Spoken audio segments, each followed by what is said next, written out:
Feel free to do so, sir. Okay, I'm going to call day 2 of our Tempo annual meeting to order. And we'll get started on the first agenda item, a recap of yesterday. I don't know that we need to necessarily recap anything, but I do want to give thanks again today to the Laredo staff, Juan and Gracie and the others. I don't want Genevieve to hear us talk about Kurt. Kurt said he had to sleep in his car last night. So I hope Genevieve's not here yet. And, But you slept in your car. and we need to help Clay define what beer towers are. We have a photo if you need it. We might use that photo next meeting. Front page of the newsletter. Oh, my word. Okay, anyway, thanks to Laredo for a wonderful evening last night and for the accommodations. And so I'm going to ask you now, Bob, if we have anybody from AMPO. We do. Bill, after hearing all of that, I'm not certain you want to present to this motley crew or not. But Bill Carews, I believe, is online. And Bill, if you want to come off mute and go ahead and share your screen, I'll stop sharing mine. We really look forward to your presentation. So your mic's on. Great, thank you. Thank you, Bob, and good morning, everyone. Appreciate the opportunity to be with you all this morning. Let me just go ahead and pull up my presentation.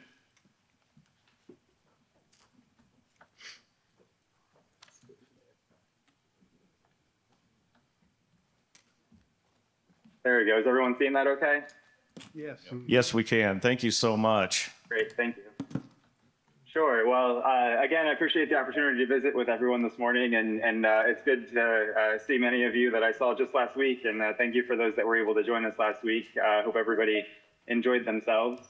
I myself am still recovering, so I apologize if I'm a little slow this morning. But I was invited to talk a little bit about reauthorization and sort of give an update as to where things are, and they are moving fast, that is for sure. And so at the risk of being a little bit repetitive, I thought I'd just walk through the lot coalition update that we offered at our conference last week, and certainly address any questions and weave in some real-time updates as to where things stand. So we had our lot partners join us for a plenary session last week to kind of go over where things are. And as a reminder, for those that aren't familiar with the Lot Coalition, it is a coalition of these organizations that you see here on the screen. And we've been working, for probably 18 months, if not a little bit longer, to work as a group to really refine some policy priorities that will address some issues that we've identified over the last couple of years collectively. And so we like to show this map across our organizations. We have some pretty good coverage as far as representing constituencies across the country. And so we like to show that to folks and remind folks who it is that our organizations in fact represent. So with that, I'll jump into reauthorization sort of timeline where we are. We're about a year out this week, in fact, and things are happening fast. We have heard this week that there's a good chance that the House will release bill text the end of October, early November. We also know that the administration is working on legislative text and their priorities, and we expect to see that pretty soon too.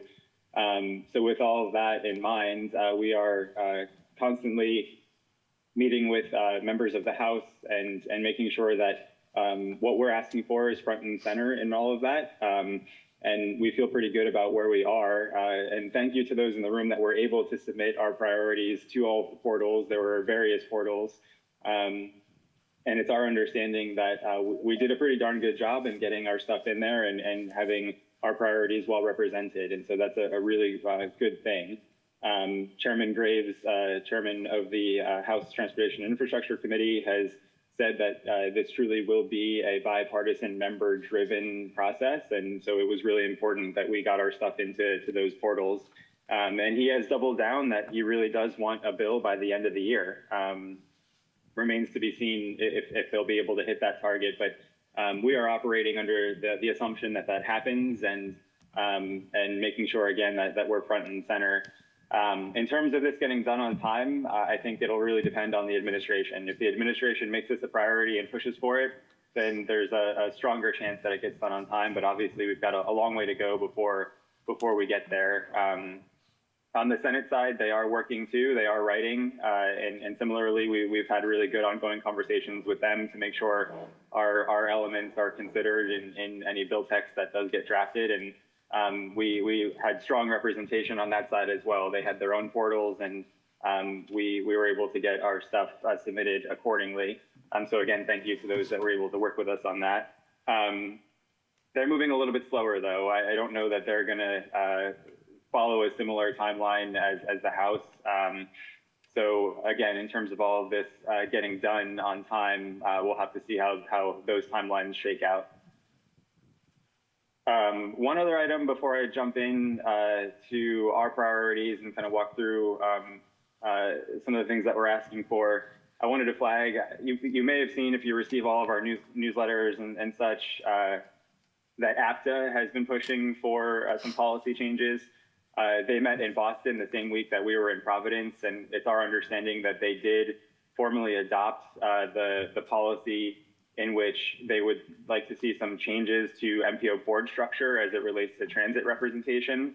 And with that, they also are going to be asking for FTA and FHWA to jointly set up an appeals process where a transit provider in any given region could file a formal appeal related to sort of the MPO process. So obviously we've got some major concerns about that. It's something that we're tracking and working with our friends over at NARC and the LOT Coalition to work to address. So we'll keep everybody posted on that. But if you have any questions or concerns related to that, please feel free to reach out to myself, Katie, on my team.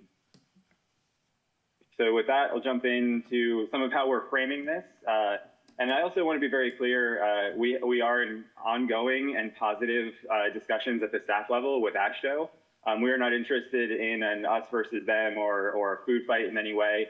And AASHTO feels the same. And we've had some very good and ongoing positive discussions, which we're really encouraged by. We're hopeful that we'll be able to get to a point where both organizations can sign off on a package and be able to deliver that to committee staff. So that is ongoing and fluid, but all very positive. So I wanted to be clear on that as well. So as you well know, we've done quite a bit of survey work over the last couple of years, case studies, and outreach, sort of trying to better understand what's working, what's not, and how we might address that in reauthorization. And so what we found is that the system is out of balance in many ways with regard to how things are getting funded, where they're getting funded, and the access to funding, decision-making authority, et cetera. And so with all of that in mind, we've identified a couple of things that we feel will address some of the mismatch, and just some data points here because everybody loves a good pie chart. We found that 86% of formula funding is going to the states, and only 14% is getting down to the local level. But when you sort of look at what the actual need is, there's a mismatch between funding and infrastructure condition and needs. And it's not just a infrastructure condition issue, it's a safety issue too. And we want to make sure that we're really able to address issues at the local level where there are high crash rates and things like this, both in urban and rural areas. It's not sort of an urban versus rural, it's an everywhere issue. So in terms of how we would do that, and taking a look at the policy in reauthorization, we understand that there is supposed to be the consultation and coordination, and the TMAs have project selection. but we also have no control over obligation and when things actually get obligated. And so we know things work well in some states, and there's a great, strong relationship, and we're really elevating that and highlighting that. Unfortunately, it doesn't work the way that it could in a lot of other states. And so the coordination and consultation just isn't as strong as it could be. And often that means that local projects are not getting funded and not sort of being held up as priorities when things are ready to be funded. And so we'd like to try to fix that. Where we see sort of the primary pain points and where progress stalls is lengthy reviews for even small projects. We're asking for a expansion of categorical exclusions. Obviously, we all went through the complex grant processes that we're looking to streamline. It's our understanding that many of the competitive programs will likely be consolidated. But for the programs that do remain, we're asking for them to streamline and make that process a lot easier, particularly for smaller areas. Match requirements, we hear time and time again that is, if not the number one, the top three challenges for MPOs, both on the planning side and the capital side. And so we're asking for some adjustments there to make things easier and get projects moving. And then layered restrictions, things that go beyond what the federal requirements are. We've seen that in a number of states too, particularly on carryover. And so again, we're working with AASHTO to see how we might be able to provide some more flexibility there on carryover of funds to help with some flexibility.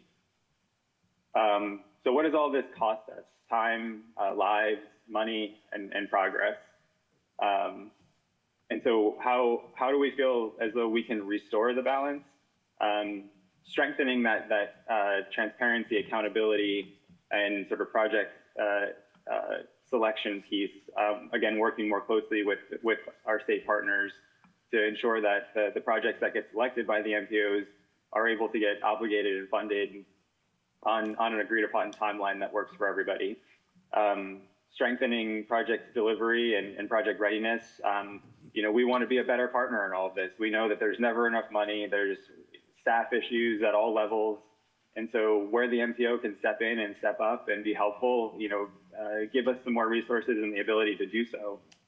Again, we're not interested in sort of an us versus them, the finger pointing. We want to make sure that we're a good partner in all of this, but we need some help to be able to do that. And then as far as the LAC coalition goes, they are looking at trying to, NATO in particular is looking at trying to strengthen RTPOs. So again, can the RTPOs be a better partner in the more rural areas to plan and deliver projects? And finally, streamlining, everybody agrees there needs to be some adjustments made to permitting. I mentioned we're looking at expanding categorical exclusions as a way to help accelerate projects. So what does all of this get us, hopefully? Again, greater transparency and accountability as to how dollars are spent. Hopefully those dollars are also moving faster as a result. And we're able to sort of fund and direct the federal dollars to where they'll have the highest impact. Strengthening the planning and project delivery, hopefully, again, that's faster. We know that everybody is interested in spending the dollars faster and funding the right projects and getting those projects delivered faster. Again, support in rural regions, just really making sure that there's connectivity across the states and across the country and really addressing safety and economic opportunity in the rural areas. And then streamlining delivery, again, we constantly see costs go up when there's delays. And so how can we be more responsible with the dollar and make sure that we avoid some of those increased costs by moving projects faster? In terms of what we're hearing on the Hill and around Washington as it relates to reauthorization, these are some of the buzzwords, and we feel as though we've covered all of those and what we're asking for. But there is a strong interest in really streamlining and delivering things faster. And so we've had some positive conversations again with our members, with AASHTO and with the Hill, and how the MPO can help as a part of that process and be a good partner to help deliver those projects and dollars faster. So with that, if you're not familiar with all of our stuff and you want to get more engaged, there's many ways to do so. And for those that have been engaged, we really appreciate all of your support in all of this. We feel as though we've gotten to a point where much of what we're asking for is representative of the MPO community. It's really quite difficult to try to make sure we're representing the needs of all 410 because everyone is so different. But we feel as though with your help, we've gotten to a good place in being representative of the national needs and issues. So there's a QR code to get connected and plug in if you haven't. And again, please feel free to reach out to me or my colleague Katie on anything policy related or otherwise. And with that, happy to take any questions or dig into anything deeper if helpful. Any questions or comments for Bill? Anybody? And we're not seeing any online. Bill, you stumped everybody. Actually, Clay has a question. No questions. Just want to say excellent presentation and thank you for your work on this bill and for IMPO's work on this. I'd like to say something. I'd just like to say that I suspected all of this, and if this is coming up at the national level, it's something that is insidious across the nation. It's not just something that I felt like the Alamo area was experiencing. So thank you for that. Okay, thanks, Bill. We appreciate your presentation. Thanks for joining us. Everybody online, were they joining? Or Great. Yeah, and Bill, I'll catch up with you a little bit later. I'd like to get your slide deck so we can post it on the Tempo website. Bob, I thought I saw. Certainly. Thank you. Happy to do so. Well, Oh. thank you all. I appreciate the time and I hope you have a good rest of your meeting. Okay, thank you, Bill. Take care. Do we have? Did you receive? Someone in the chat. Oh. Somebody in the chat? No. We just checked it and Okay. we're not seeing anyone. Yeah, All right. may have been a mirage. Clay waving at that tower. Yeah, tower. All right, moving on. Agenda item 3, we're going to call on Casey to introduce Mildred and Guacamo and talk about some more policies and MPO topics. Casey? Well, actually, Casey delegated that to me. Oh, okay. So, Giacomo, are you on online here? Good morning, Bob. I'm here. Okay. Do you want to run the PowerPoint from your computer, or do you want me to run it? Sure, I can run. Okay. Yeah. Then why don't you go ahead and share your screen? And who is doing these presentations? These are two presentations. They're Giacomo Jacinto, who's one of Casey's 3 branch managers. And so, Giacomo, take it away. All right. Good morning, everyone. For those who don't know me, my name is Giacomo Jacinto. I'm the statewide planning branch manager in TPP's Advanced Transportation Planning section. This morning, I'm here to provide an overview on the statewide functional classification review that my team is currently leading. To give you a little bit of background, we typically conduct the statewide assessment or review about once every 10 years. This time around, we are relying on FHWA's 2023 guidance to really drive the process. As part of this effort, what we're hoping to do is to really take a data-driven approach to developing a methodology that we can apply consistently statewide. I'll talk more about them in a little bit, but so far in this process, we've conducted 3 pilot district assessments. During those assessments, we've had really great stakeholder engagement. We've met with the districts, the MPOs, and FHWA, and that's something that we look forward to continuing as we move throughout the rest of the process. At the end of the project, what we ultimately hope to have is a methodology that we can apply throughout the state to essentially update our baseline functional classification and then build on that going forward. Again, as part of this process, we are relying on FHWA's 2023 guidance.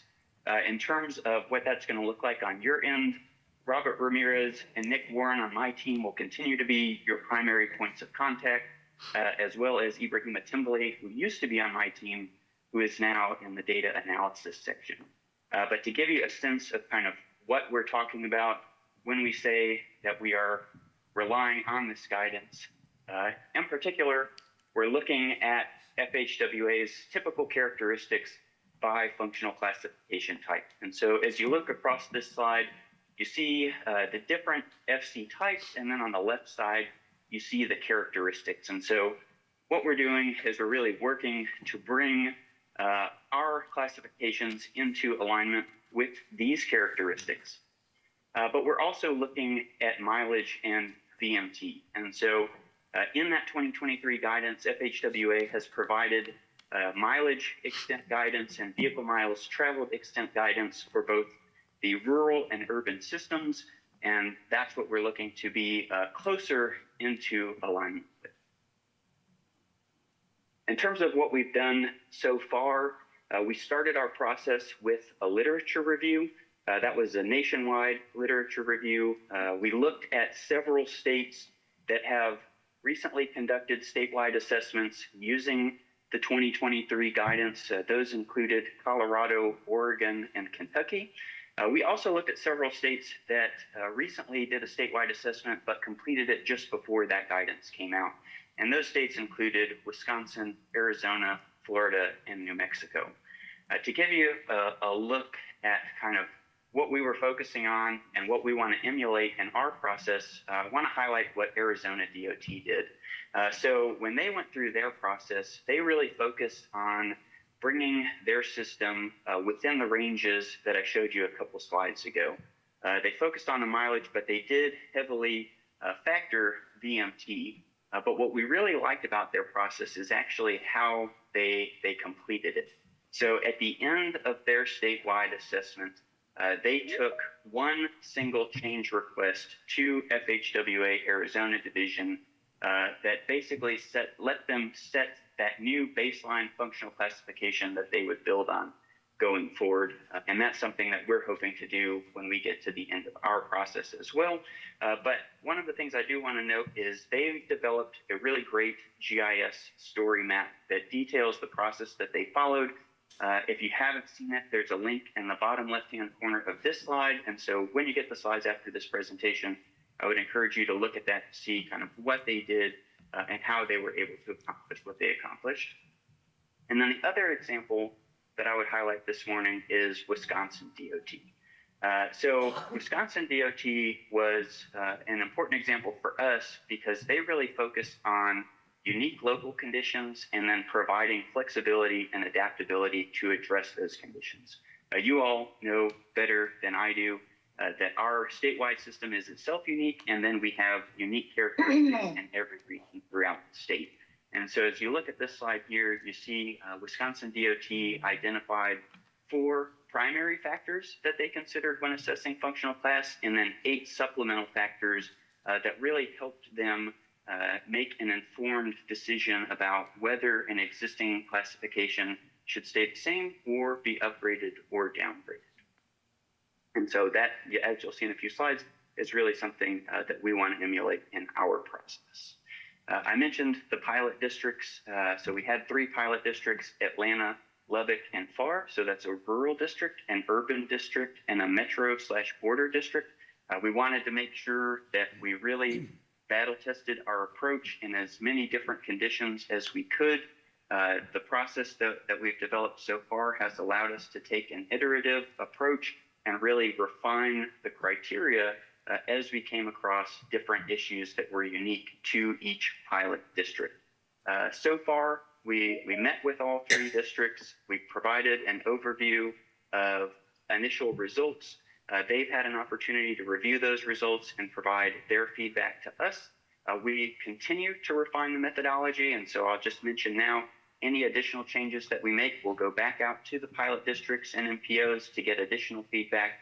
But as I mentioned earlier, the goal here is really to develop a methodology that we can take from these 3 pilot districts and then apply consistently in the remaining 22 districts and 21 MPO areas. And so to give you a sense of kind of what we're focusing on, this morning I'll talk a little bit about system continuity. If you think back on virtually any engagement that you've had with the folks on my team, one of the things that you've probably heard is that a higher classified road should not end at a lower classified road. And that's generally true. Of course, there are always exceptions to that. But as we move through this process, that's one of the things we're looking at. We're looking at how the roadway relates to intersecting and adjacent roadways. And then we're looking at where functional classification transitions from one classification to another. We really want to ensure that those transitions are happening at a logical point, like an intersection, or where traffic is either entering or exiting a roadway and not at an imaginary boundary like a city limit or a county line. As part of this effort, our consultant team actually developed a tool that automatically flags intersections that aren't meeting that 2023 guidance for system continuity. And so that gives us the opportunity to flag those intersections and go in and look and see kind of what's happening and begin to understand what potential changes may be needed and then how those changes would affect the adjacent roadways. To go back to the customization that I mentioned and focusing on the unique characteristics like they did in Wisconsin, as you look at this slide, what you see there in the white boxes are FHWA's guidance ranges for AADT for the rural system and the urban system. As you look at our actual AADT figures there in red and blue, what you see is that more often than not, we're pretty significantly exceeding the guidance ranges. And so as part of our effort, going back to this slide that I showed you at the beginning, where we're looking at typical characteristics, one of the things that we've done is to customize those AADT rural and urban ranges so that our assessment is better reflective of our system as it's functioning today. And so to give you an example of kind of how that plays out, looking here at the FAR district, one of our pilot districts, we're looking this morning at rural minor arterials. And so FHWA's guidance recommends 1,500 to 6,000 AADT. Our customized range is 1,100 to 8,000 AADT. And so within the FAR district, what we see is that about 71.5% or 145 miles of rural minor arterials fall within our criteria. But what we would really want to focus on are the 22.9% or 46 miles that are more than 20% outside of the bottom end of our criteria range. And so this is really a flag for us to go in and look and see kind of what's going on along those rural minor arterials and whether there's justification for recommending a potential downgrade. To give you a sense of kind of how that actually plays out in the assessment process, what you see here is essentially our 4-step approach. So we've got both a quantitative and a qualitative side to the approach. This is really where the art and science of functional classification come together in round 1 and 2. That's where we're using our quantitative aspects to develop a baseline score to help give us a sense of what the FC likely should be. And as part of that, we're looking at features like access control, highway design, AADT, lane width, and number of lanes, among other characteristics. Once we've got that baseline score, that's where we start to look at those qualitative factors that really help us make that informed decision about whether the FC should stay the same or be upgraded or downgraded. And so in those rounds, we're looking at things like, is the route part of a statewide network? Does the route cross into a bordering state? So if it does, what is the functional classification on the other side of the state line? And then factors like route spacing and system connectivity, among others. And so to give you kind of a sense of how things look coming out of round 1 and 2, in this urban example, as after we've gone through the scoring process, it looks like the route that we're considering here should be a minor arterial. At the same time, it is relatively close to being an other principal arterial and also a major collector and a minor collector. And so from here, we would take this and run it through rounds 3 and 4 of our assessment process. And that's where we would really get a clearer sense of whether, in fact, this is an other principal arterial or is actually a minor collector. And then we would make the recommendation based on those final rounds of assessment. To give you a sense of what we've done so far and where we're headed, hopefully you all recall that we kicked things off at the beginning of this year in February. We had 3 kickoff meetings that were generally well attended by all of the MPOs and districts, as well as our colleagues at FHWA. Following those meetings, we had 2 sort of preliminary meetings with FAR District and RGV MPO and Texarkana MPO. I'll highlight the Texarkana MPO in particular because part of that meeting was actually to coordinate with the work that Arkansas DOT had done because they're actually ahead of us in their assessment process, and we wanted to make sure that any changes that we're proposing are in sync with the work that they had done in Arkansas. Earlier this summer, we hosted our first preliminary changes meetings with each of the pilot districts. That was in June and July. Those meetings were in person. We had great representation from everybody involved, as I mentioned earlier. And so we look forward to continuing that with the rest of y'all as we move out into the remaining 22 districts and 21 POs. And to give you a sense of what our timeline looks like, we hope to have the assessment completed by January of 2027. Our next round of meetings will be in the DFW Metroplex area. So we're looking forward to meeting with Dallas, Fort Worth, and Paris District in late October. We'll also be meeting with NCT COG and Grayson County MPO. In November, we'll move to Brownwood and Waco, and then we'll restart things after the first of the year with Austin, Corpus Christi, Amarillo, and San Antonio. If we fast forward to the end of the process, we'll have our final preliminary meetings with Bryan, El Paso, and Laredo in July, and then we'll have our final meetings with those districts in mid to late September and early October of next year. But with that, I'll go ahead and pause and see if anyone has any questions or comments about the statewide functional classification assessment. Questions, comments? One? Yes, thank you. Great presentation. Just wanted to also mention the last year or 2 years were involved in some functional classifications for 2 new location roadways. So your team was very helpful and really guided us through that process. And so I'm excited about you all looking at this and assessing this. One suggestion going forward, and maybe you've already discussed this as part of the pilot, but if there's a way for us as an MPO to kind of track the progress, I know the district is very involved, right? So once the MPO policy board adopts a resolution, and we prepare all the documentation submitted to the district. I know the district pretty much works with your office. So, but we pretty much just need to reach out to the district to find out where the process is. So if there's a way to maybe just be able to track progress, somewhere online or through a dashboard or something, that would be helpful. All right, yeah, that's good feedback.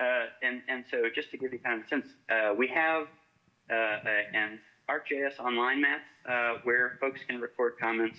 Our main tracking device is actually a spreadsheet, and so that can kind of give you a sense of where things are. But yeah, we'll definitely work to keep everybody in the loop and updated as far as where we are in the process with them, but then in the process statewide as well.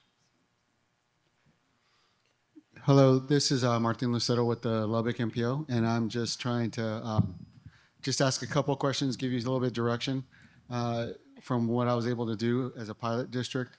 I noticed there that it seemed some of the things that were being spit out by the algorithm that you were utilizing up front weren't taking into account construction zones that had been there for a long period of time, thus creating like a false sense of traffic pattern. because some of those counts were abnormally either low or abnormally high because of those things.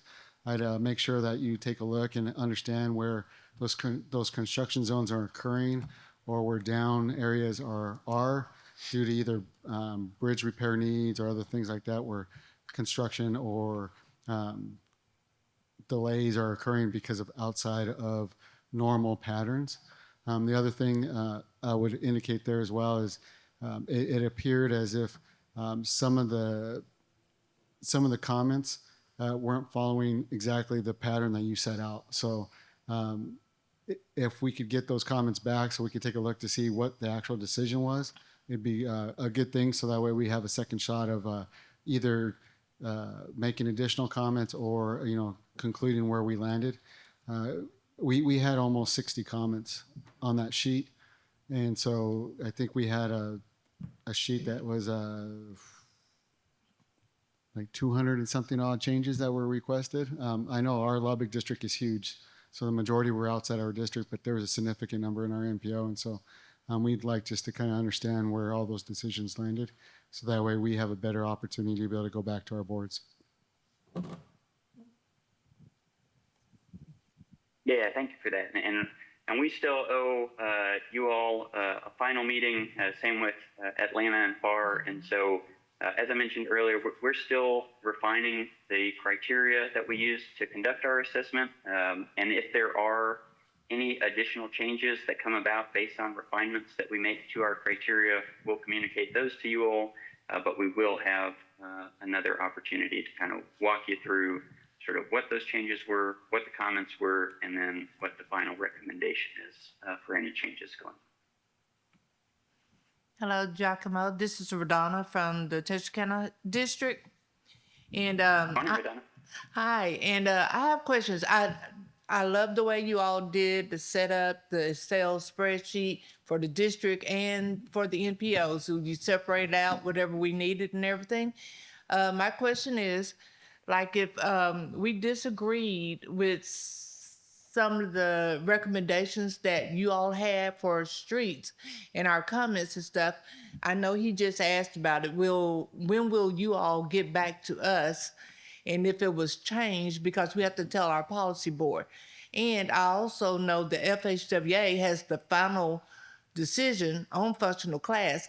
And after they get that, will we have time to go back to our policy boards and let them know? Yeah, so again, we still owe you all a final meeting. We're continuing to work with FHWA to kind of finalize where we landed with the pilot districts. And that does, like I said, include our methodology. So there may still be a few changes coming. But yeah, once we've got those finalized and we're in agreement with FHWA, we'll come back out to meet with you all in the district. And then that's when you would have the opportunity to go back to your policy board to communicate any changes to them.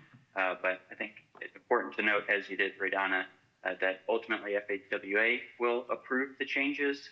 And so, our coordination is really with them to ensure that they agree with the methodology, with the results, and then we'll communicate that to you all.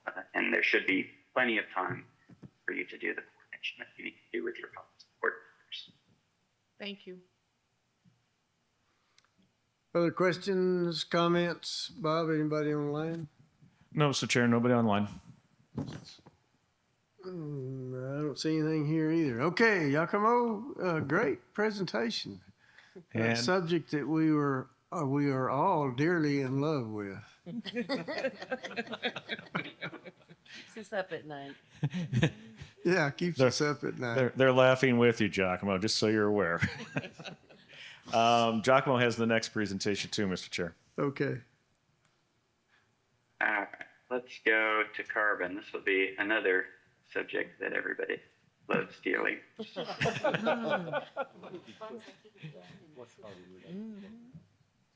He gets all the fun topics.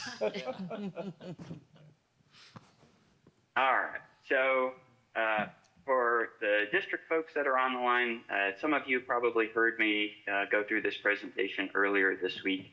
But this morning, what I want to do is really provide an update about where we think we may be headed with fiscal years 27 and 28 for the carbon program.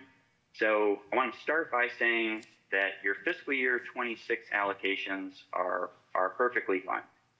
What we're focusing on today are the allocations that you see in the 2026 UTP for fiscal years 27 and 28. So hopefully this image looks familiar to everybody. This is from the 2026 UTP. We don't want to sound the alarm just yet, but our concern at the moment is that carbon looks like it may not continue after fiscal year 26. If that's the case, then the funds that you see allocated for fiscal years 27 and 28 would likely go to zero. And so as part of our review process, we've done a cursory review of projects that are currently programmed in the MPO areas with carbon dollars. And there are several that look like they have projects programmed that are relying on fiscal year 27 and 28 funded. And so I'll highlight those districts and MPOs in a moment. But really what we're asking everyone to do is to take a look at what you have programmed with carbon. If you are relying on fiscal year 27 and 28 funding, we would ask that you really look at how ready to let those projects are, and then if needed, begin to consider identifying alternative funding sources to help ensure that those projects go to letting on time in the event that carbon does not continue after fiscal year 26. The last thing I do want to note is I'm going to highlight a couple of issues in the next slides. Carbon as it exists now under IIJA has to be obligated no later than fiscal year 29. So in the event that carbon doesn't continue, for those that have projects programmed in fiscal years 2030 and beyond, right now those projects could not go to letting with carbon because the program would have terminated. And so to give you a quick look at the districts that we're concerned about, Atlanta and Texarkana, this is a relatively minor concern. We see the projects that are programmed slightly exceed the fiscal year 26 and carryover amount. For Bryan and Bryan College Station MPO, the real concern here is it looks like there's a project or projects scheduled to let in fiscal year 28 that are relying fully on the 27 and 28 funds. And so again, if carbon doesn't continue, that could be $1.5 million of projects that no longer have funding. So please take a look at those. Looking next at Corpus Christi MPO, Corpus District, Houston Beaumont, and HGAC MPO. Similar issues where we're seeing that what's programmed exceeds the 2026 amount. And then in both cases here, there are projects that are currently programmed to go to letting in 2030. So again, carbon as it exists today ends in fiscal year 29. So anything programmed beyond that is going to likely need a different funding source. Looking next at FAR and the Rio Grande Valley MPO, and then San Antonio and AMPO. The main issue with FAR and RGV MPO is we're seeing more programmed than that fiscal year 26 amount, and then in San Antonio AMPO, we're seeing more programmed than the fiscal year 26 amount, and also a pretty significant volume of projects or larger project there in 2030 that again is outside of the current carbon window. And then finally, a couple of minor concerns in Tyler and the Tyler MPO, and then Waco and the Killeen Temple MPO. And in both cases, we see that we're slightly over the fiscal year 26 amount for the Tyler MPO. The other concern is that it looks like the project is scheduled to let in 2035. And so what we'd ask is to either make sure that project goes to letting by fiscal year 29, or potentially find an alternative project for the $875,000 in carbon you do have. And then for Waco Killeen Temple, it's really just to kind of get what's programmed into closer alignment with 2026 amount. But with that, I'll go ahead and pause for any questions or comments about carbon. We have one in the room. Hi, Giacomo. This is Sonia with Alamo area. We're in the process of we're in the process of trying to put everything in 26 for CRP. My question is probably out of ignorance. So if it has to be obligated no later than 29, do we have to put everything in 26? I'm not understanding there's what you said is a disconnect. So Yeah, so you have the fiscal year that you receive the funding plus 3 fiscal years. So Okay. so for your 26 funds, you can program them in 26, 27, 28, or 29, but you can't program them. And what I really need to emphasize is obligate, not program. They need to be obligated no later than the end of fiscal year. but they have to be programmed in the 26 fiscal year. I mean, what we're trying to You do can- is you can program them in any fiscal year between now and 29. They just have to obligate before 29. okay. And we're So like completely if you had a big safe. project in 27, that would be okay. So we're completely safe if we program them in 26, 27 and obligate by 29. Can I get that in Right, writing? and as long as you're within that fiscal year 26 amount, you're fine. Our concern is if you are planning to use the 27 funds and 28 funds that you see on the screen here. Yeah, no. So any of these funds may go away if carbon doesn't continue. Okay, so we're trying to get to zero before we get to FY27, and so potentially we could just program them in 26, even if they slip a little bit, as long as they're obligated by 29. That's right. Okay, and I'm sorry to harp on that, but I just want to be sure I have a clear understanding on it.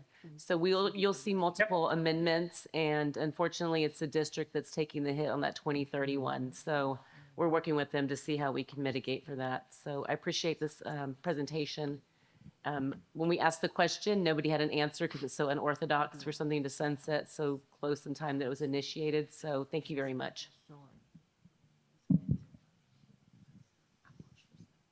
Any other questions? Other questions or comments? Yeah, this is you, Ryan, with Clean Temple MPO. Thanks for the presentation. You know, staff hit me up yesterday and said we were contacted by our district, so I was kind of aware of this. But I'm just curious, at the state level, is there any mechanism in place maybe for some of the MPOs, because there are quite a few up there, and even districts, where this is going to have an impact for the possible 27, 28 carbon reduction dollars?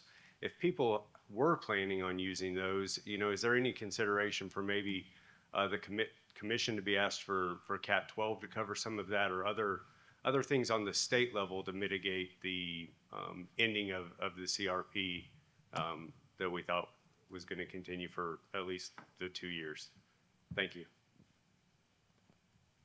Yeah, so I guess I'll provide a preliminary answer, and then if somebody else wants to provide a more comprehensive response, they can. But no, so as part of what we're doing here, we'll plan to follow up with each of the districts and MPOs that I've highlighted, because really the first step for us is going to be to get a sense of what that actual need might be. And so I mentioned earlier, you know, we would ask that you all look to see kind of what you can accelerate, where alternative funding may be available, and then, you know, what we would want to look at is those cases where there isn't additional funding, so that we could identify what that outstanding need may be if carbon doesn't continue. Thank you. And this is Mildred. I'd like to jump in as well. For those that may not know me, I'm the Deputy Division Director for TPP. And so I am very engaged in this carbon allocation, and the UTP team, David Ford, is also very engaged with it. We're working very closely with our finance division, because our goal is to help support y'all in maximizing the use of funds and understanding that this has been a moving target. It's a unique set of funds that we have that was new to us, and we worked through the program, and we appreciate everybody's ability to plan and have a robust plan to use the money that we projected to have. But it is looking like Giacomo said, the likelihood of it continuing is not looking hopeful. But what we are asking the MPOs to do is to plan the way we normally do, the normal cycle of doing it, partnering with your districts, making sure that you are maximizing the all allocation of funding that is provided to you. And so there are some MPOs that have the possibility of using Category 5 or Category 7. So I do encourage y'all to make sure that you are using all of your balances. The use of all your balances on the top priority projects, and then working through the UTP cycle to identify your priority projects for additional funding. And so if this is deemed to be a high priority project, the top priority for the district and the MPO, and it's a statewide priority, you can ask the district to recommend other fund source that would support it. But in looking at Category 12 funds, there is a strong focus to look at, are the districts and MPOs using all their available balances that is already provided to them? And so I just encourage y'all to continue using the entire process that we do, maximize use of funds, prioritize your projects, and then together identify and request those priority projects for the appropriate fund source. Other comments? Bob, anybody on the line? No, Mr. Chair, nobody's online asking any questions, but sounds like both Mildred and Giacomo covered this very good. Thank both of you all for that presentation. Thank you. Okay. All right. Moving on. I'm going to turn it over to you, Bob, and you're going to talk to us about some TTI updates. Yes, Mr. Chair. Thank you very much for that introduction. There's a couple of quick updates that I have for you, and then John Overman, I asked him to talk a little bit about the NTI training that he's involved with and is upcoming. But prior to that, just so that you're aware of where things are with TTI, first off, most of you have seen Ryan Simon, who is here in Laredo.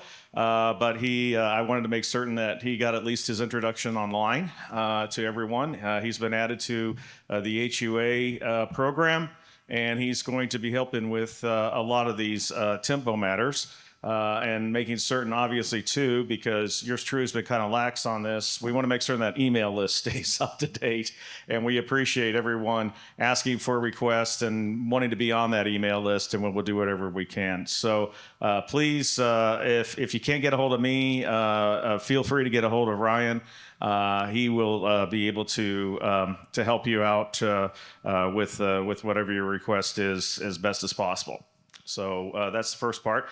Second item I have is that TTI's option, or I should say, no, it's TxDOT's option, has been picked up for TTI to continue for another couple of years to help continue to support Tempo for both FY26 and FY27. So you'll be seeing more of us, and we will continue to do our best to provide the best quality service that we can.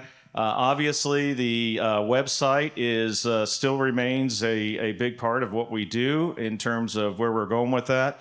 We'll put this in the chat, but tempo.mpo.texas@gmail.com. If you have anything that you need to have added to this website or taken away from this website, we will make certain that we can get this on board as best as possible.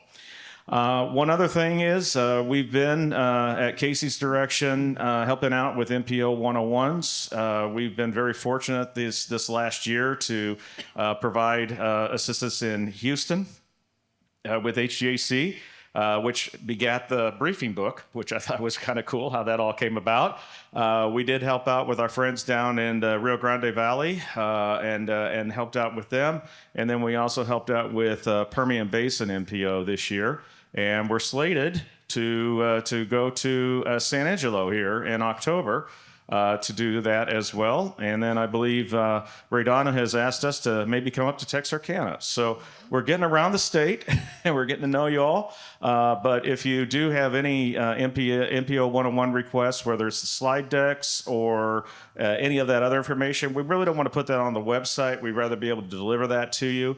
But if you need that information, please get in touch with me. I'll be happy to get you the slide decks. If you want an actual one-on-one presentation, please make your request through Casey, and we will do our best to hopefully accommodate that. So that's what's happening there. And then John Overman, I believe you're on. If you could go ahead and brief everybody a little bit on NTI and what you're doing there and how it can help out the MPOs here in Texas. Sure enough. Thank you, Bob. My name's John Overman. I'm a research scientist here at beautiful downtown Fort Worth, TAMU campus. So I'm glad to speak to y'all from here. That NTI is National Transit Institute. I've been working with them for decades now, it seems like. We had a little hiatus after COVID, but things are picking back up. We have done 4 online presentations at the state and metropolitan transportation programming force, which has been on the books, and right now it's being updated by FTA and their consultant. But we've had a lot of participation from Texas, and we welcome them. We've had participants from Transit, TxDOT, of course, DART, El Paso, Amarillo, and San Antonio Via. So lots of different folks from Texas joining in on the courses on what we call SMT, State and Metropolitan Transportation Programming. Being refreshed, like I said, if you want information, the best place to go, let me put it in the chat, is NTI Online. Hit paste, that goes, there we go. And I'll real quickly, if it's okay, I'll just share. Go ahead. Go ahead. Website.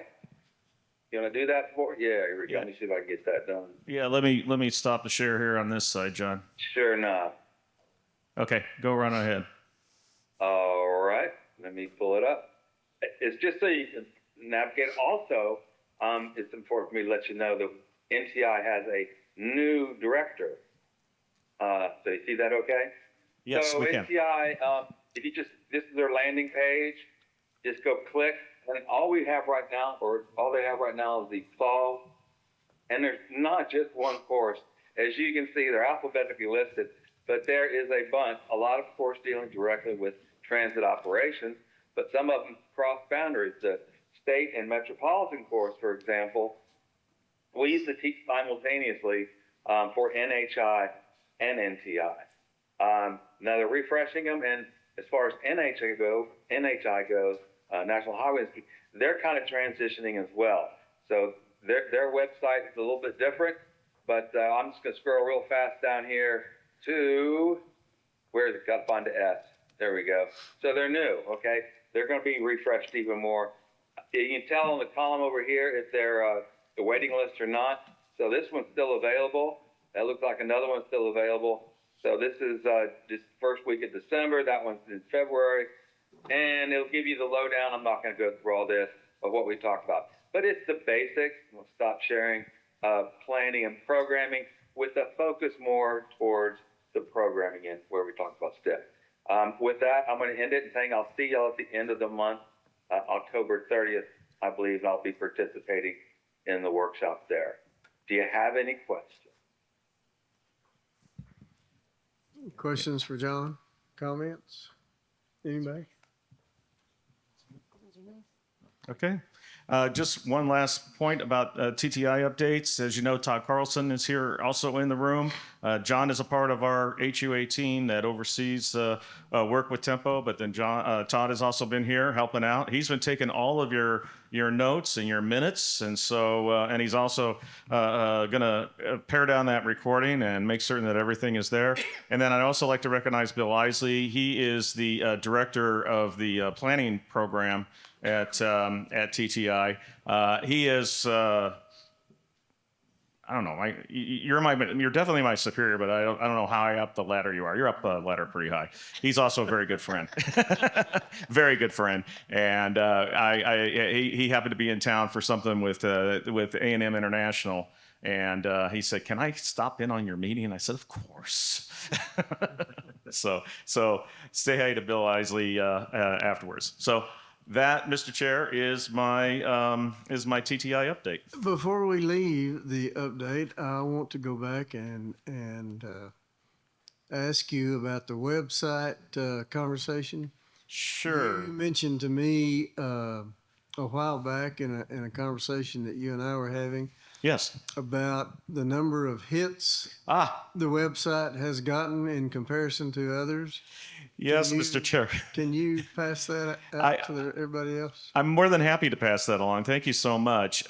TTI, given the large scope of what we do for transportation in the state of Texas, is pretty immense, and that also means running a number of websites. I forget, Bill, what is it? Something like 30 or 40 different websites that I think we maintain. But the Tempo website, which kind of came into into our area, and the major refresh that we had, has had the highest number of hits of any of TTI's websites. So we don't know if that's because you all just keep hitting the page because you're like, do we have any new information? Do we have this? Or we're hoping that at least there's some good information on there that you're getting. So, but out of all the websites that TTI maintains, this is the one that has the highest number of hits. And so we are very thankful and very grateful to this audience for continuing to do that. We're always looking for ways to improve. We would love to continue to be able to improve. Ryan has been brought on board specifically for that, but Michael Gerke of our staff is the webmaster. He's amazing when it comes to pulling this stuff together. And so Michael and Ryan will be working together to try to improve the experience wherever we possibly can. I just want to say thank you. I actually have the website pulled up right now. Use your resources. I'm probably the person that's driving that traffic up. Not solely, but one of them, you know. Well, and then the other thing that we also are doing too is we know that we need to update here, and we'll let this, hopefully this will come up here. But we know that a couple of you guys are identified as interim directors. We are going to get that fixed as quickly as possible. We apologize, but it just takes time. And it shouldn't, but it does. So that, Mr. Chair, concludes my presentation. On the updates, all right. Sure. Well, according to the agenda, we're scheduled for a break. If I may, I did see Dan Rudge put something in the chat about reaching out to him if you'll be at APA Texas. Yes. Yeah, I pulled the upcoming conference here just as an interim, but yes, Dan Rudge said that he would be attending APA Texas, which is coming up. So, Mr. Chair, we're at that point on the agenda where we're ahead of schedule by roughly about an hour. We can do, all that's left really is my MPO 101 presentation on congestion management process. We can go ahead and do that and then call it a session, or we can go ahead and break now. It's, chair's prerogative as well as the director's prerogative as to how you want to proceed. I'll yield to the floor. You want a break? I see a short break. Quick break. All right. Okay, so break for 15 minutes. 15 minutes. So for those of you online, we'll be back at 9:53. Did we say we don't have? Exactly. We don't have ASHTO? They weren't able to make it? I guess I want to hear what they're talking about in reauthorization. Really? Well, they want to get rid of MPOs. Remove the population threshold up to 2 million. All right. Reload. Yeah. It was line dancing.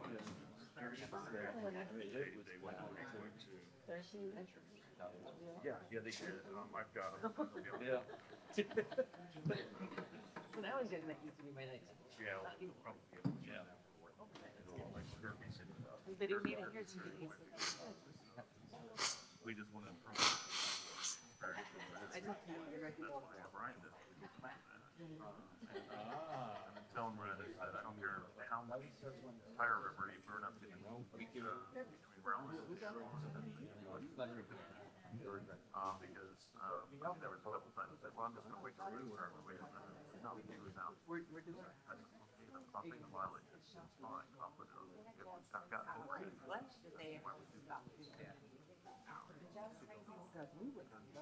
Yeah, Gerke, Hot coffee goes first. Or warm anyway. I mean, honestly, be a pest.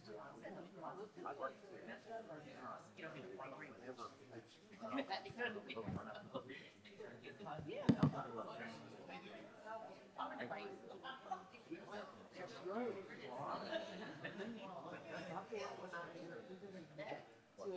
board, they're like, well, you go there for one. My worry is the two projects are needed to.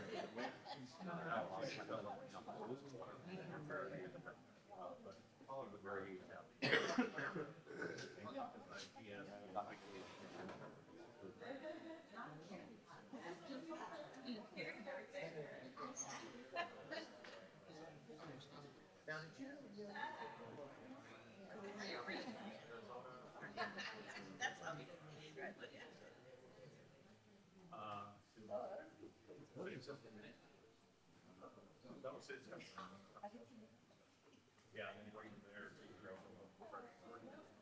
And they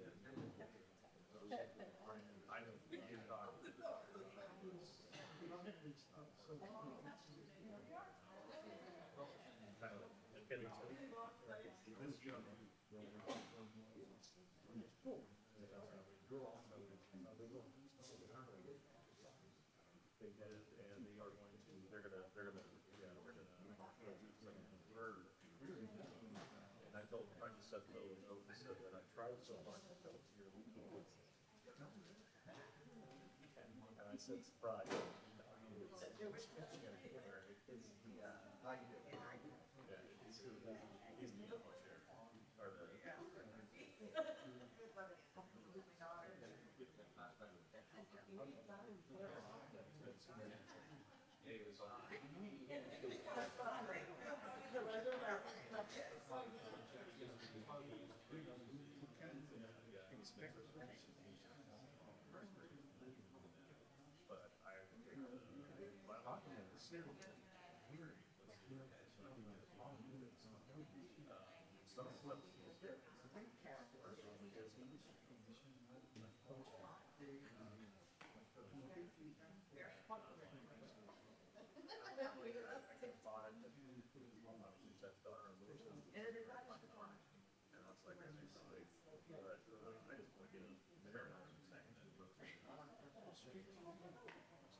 Well, there's.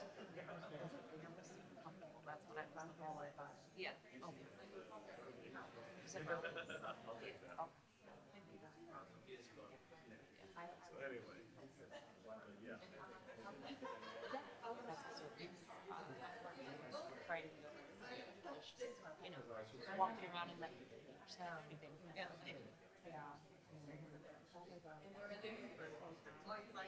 Did you find one?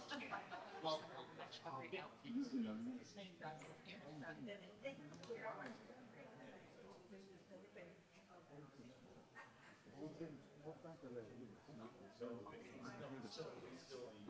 thank you. I was like, could you have been in your car? She was just able to know the peanut butter yesterday. I looked at that.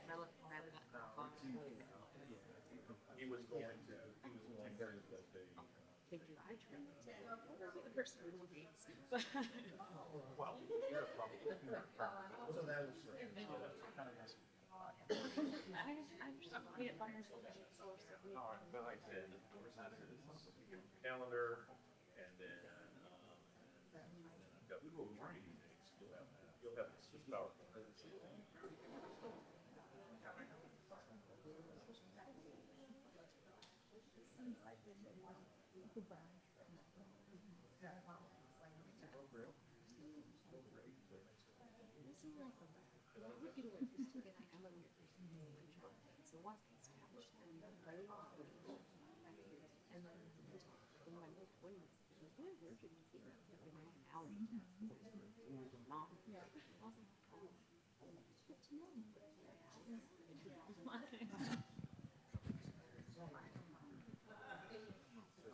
Total 7 years since I graduated with grad school. So, but Very here, wonderful.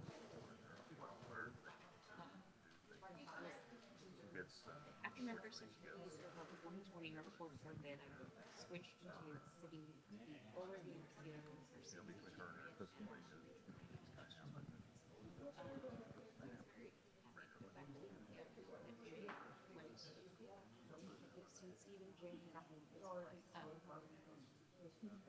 Yeah, yeah. He was Jake. Well, what happens is that they're allotted X number of dollars of PL funds. And those PL funds are parsed out monthly. And so what happens is that they send an invoice to TxDOT to pay for their compensation of it. And those invoices are what they get at feds to say, this is what we're doing here. It's 5303. Oh yeah, there is an MPO, TxDOT MPO planning agreement that's done where it lays all this out. In fact, they just updated it. She's a good standard.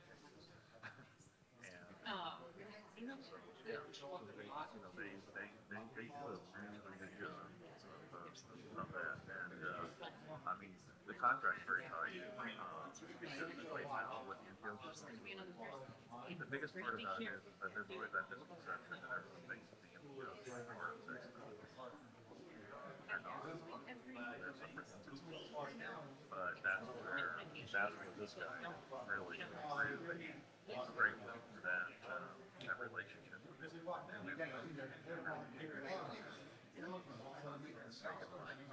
For the appeals to go with everything. So in that perspective, he did a good job. He's been a remarkable job for very long. Mr. Chair. Chair.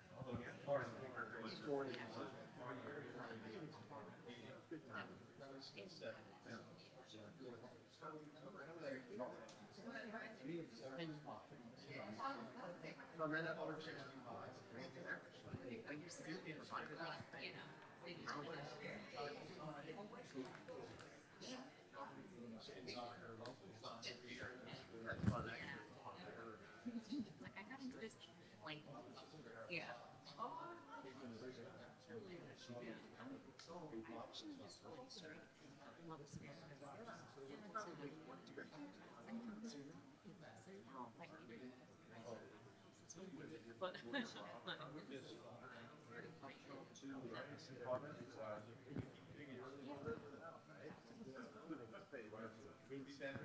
Well, a good guacamole is very important in life, and then a good tequila is good. So, yeah, Ryan got introduced to ranch water last night. I was also kind of it's a big part.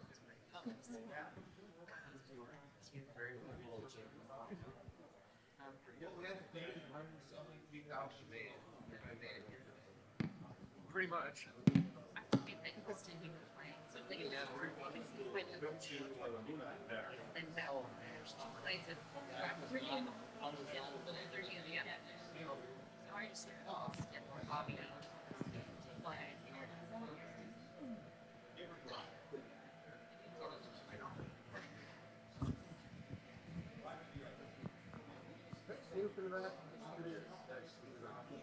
Yep.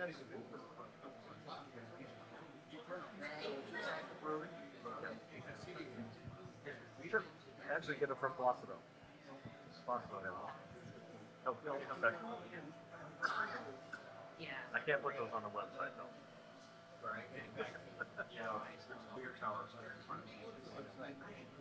But I like how Casey has a Diet Coke can. Casey has a Diet Coke can. We don't know what it is. So how does this work? You get you order it. We got about another 5 minutes. It's just got a lot of text down at the bottom.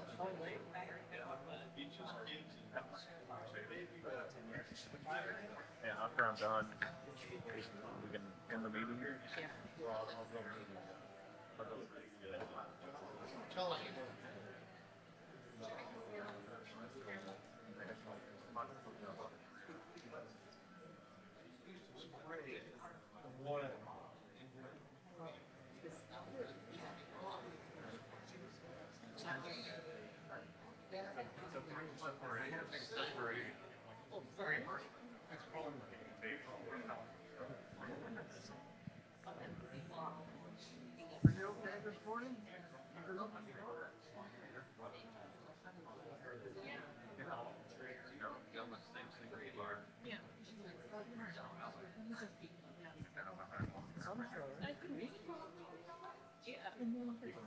Keeping this covered.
How are you?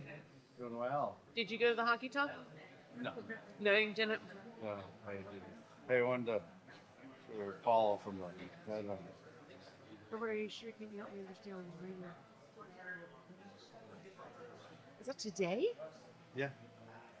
Because I told him no, and he's just getting back to me this morning. You're like, I had lunch with Sonia yesterday. She's fabulous. I think I should just install her. No, I'm just kidding. Let me start. No, I'm just kidding. Let's see. What we want me to tell him? No, I'm teasing. Make sure you I get just this kept- candidate. I thought he. Well, see, we were supposed to meet September 17th. That's why I'm shocked because he was supposed to bring the list of candidates September 17th. Yeah, he said he was going to squeeze me in. I talked to him. Was it last week? Last week, the other last He's week. not finished. He's supposed to be done because we were under the impression he was just waiting for us to get the executive committee dates. Yeah, he said that they're getting ready to, get a meeting and so they want to give me every opportunity to send me your resume. I'm at a loss because I don't feel like he's Maybe treating me the same as everybody else because he hasn't even scheduled anything with me. really. And I'm like, I have to spend 3 hours or more with you talking about my career history. I need something on the calendar like yesterday. Right, not just what are you doing this afternoon? Yeah, make time. Yeah. On the spot interview evaluation. Yeah, I don't feel like they're giving me a fair shake, but Yeah. whatever. But you should be the one setting the schedule because you're ready, you're there, and you should be Well, filling in other candidates or not. I think I just have to be measured because I don't want to have any optics of impropriety or something. So I've always just tried to be honestly. Yeah. which is good. But I thought you'd find it interesting. He's probably reaching out to other folks. He's scrambling because Yeah. what should we spend The timing. I mean, this friend of mine, she was so upset by the way that thing was listed. She's like, they could have used this word instead of this word. They could have used this word. I said, I don't disagree, but I didn't have any input. It's really odd. I didn't have any input into it. It's a reflection of the agency. They're like, Well, who wrote this? For the executive committee to approve it. I mean, presumably they saw it and approved it. I don't know. That's a, I don't think it's working. I'm like, on you guys are the existing- ones that are putting all this dirty laundry out there. And Why don't we migrate back to our seats and we'll get this thing rolling again and get out of here. Interesting. Give her that interim. There you go. Thanks, Maggie. It sounded like Bob could do that unilaterally. He said something, some of them say interim, we need to change those. I'm like, yes, we do.